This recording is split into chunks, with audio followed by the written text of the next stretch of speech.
Assalamualaikum warahmatullahi wabarakatuh. Baiklah, nama saya Sulaiman akan menjelaskan pembahasan makalah kelompok 2 yang judul makalahnya adalah politik dan peran hukum dalam pembangunan yang berkeadilan. Yang A. Pengertian politik hukum. Secara etimologis, istilah politik hukum merupakan terjemahan bahasa Indonesia dari istilah hukum Belanda yang merupakan bentukan dari dua kata recht dan politik. Istilah ini seyogyanya tidak diracunkan dengan istilah yang muncul belakang. Menurut Padmo Wahjono, pengertian politik hukum adalah kebijakan penyelenggaraan negara yang bersifat mendasar dalam menentukan arah, bentuk maupun isi daripada hukum yang akan dibentuk dan tentang apa yang dijadikan kriteria untuk menghukumkan sesuatu. Dengan demikian, pengertian politik hukum menurut Padmo Wahjono berkaitan dengan hukum yang berlaku di masa yang akan datang. Ius constituendum. Kemudian adapun pendapat dari Satjipto Ruharjo memberikan definisi politik hukum sebagai aktivitas memilih dan cara yang hendak dipakai untuk mencapai suatu tujuan sosial dan hukum tertentu dalam masyarakat. Kemudian B. Pengertian politik hukum nasional. Politik hukum nasional diartikan sebagai kebijakan dasar penyelenggaraan negara dalam bidang hukum yang akan, sedang, dan telah berlaku, yang bersumber dari nilai-nilai yang berlaku di masyarakat untuk mencapai tujuan negara yang dicita-citakan.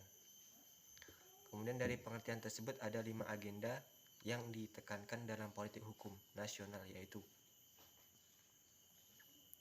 1. Masalah kebijakan dasar yang meliputi konsep dan letak. 2. Penyelenggara negara pembentuk kebijakan dasar tersebut. 3. Materi hukum yang meliputi hukum yang akan, sedang, dan telah berlaku. 4. Proses pembentukan hukum, tujuan politik hukum nasional. Demikianlah pembahasan makalah yang dapat saya sampaikan. Kemudian selanjutnya akan dijelaskan oleh rekan kita. Sekian.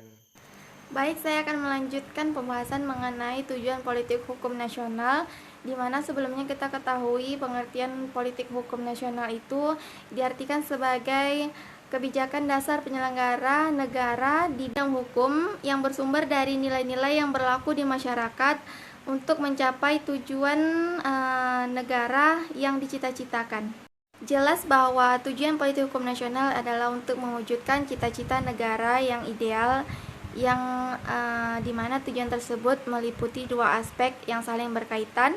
Di antaranya adalah yang pertama adalah sebagai sarana atau alat yang digunakan pemerintah untuk mewujudkan suatu sistem hukum nasional.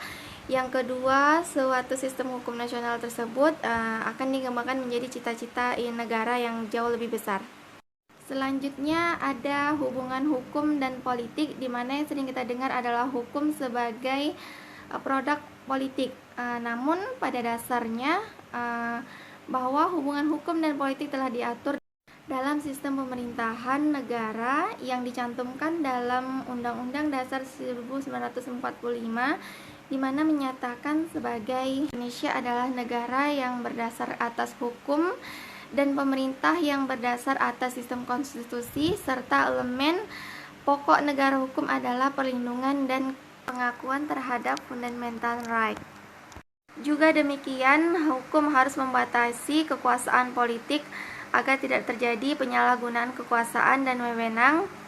Begitu juga sebaliknya, kekuasaan hukum sebagai penunjang fungsi hukum, di mana dengan menyuntikkan kekuasaan hukum dalam wujud seperti sanksi hukum. Demikian pembahasan dari saya. Assalamualaikum warahmatullahi wabarakatuh. Baiklah, saya akan melanjutkan pembahasan makalah dari kelompok kami, yaitu kelompok 2. Pengaruh politik dalam pembentukan hukum nasional.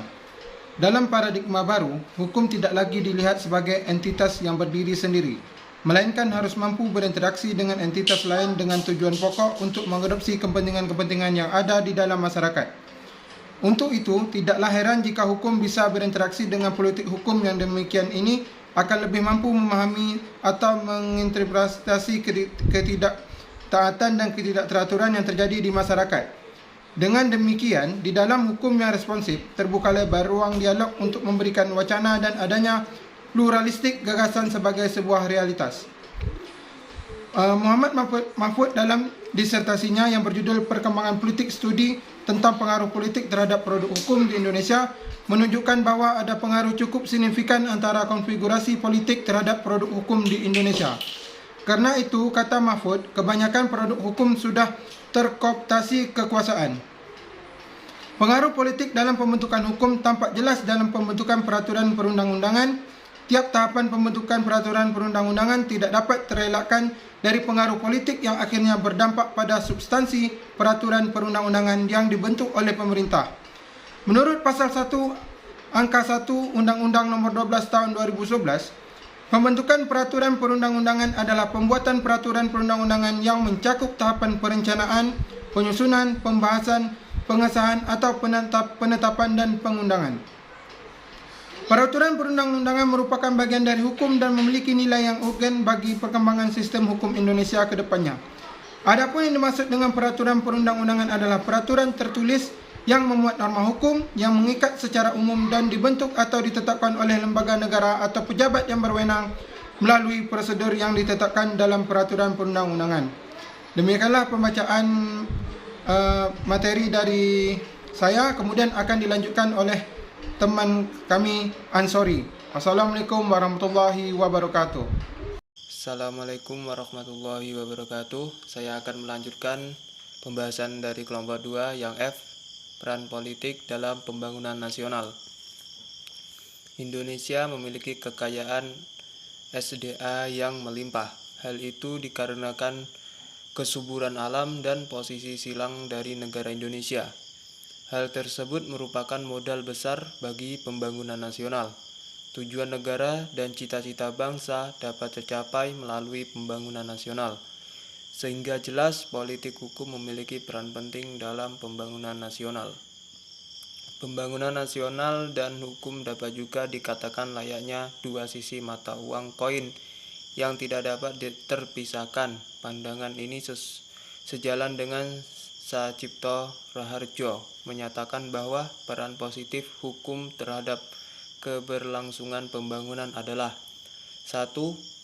Melancarkan dan mendorong pembangunan melalui pembentukan lembaga hukum.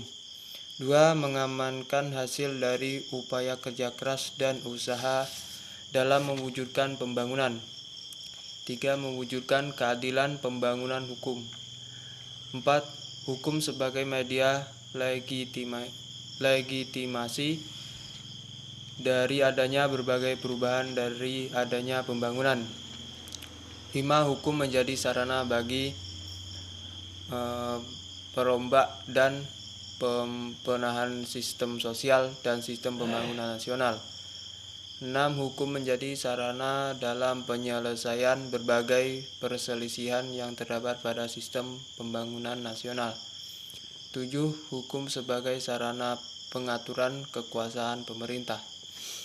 Baik, itu tadi sedikit rangkuman bahasan makalah ilmu politik dari kelompok 2. Jika ada yang kurang dalam penyampaian, kami dari kelompok meminta maaf yang sebesarnya. Kami akhiri, wabillahi taufiq wal hidayah. Wassalamualaikum warahmatullahi wabarakatuh.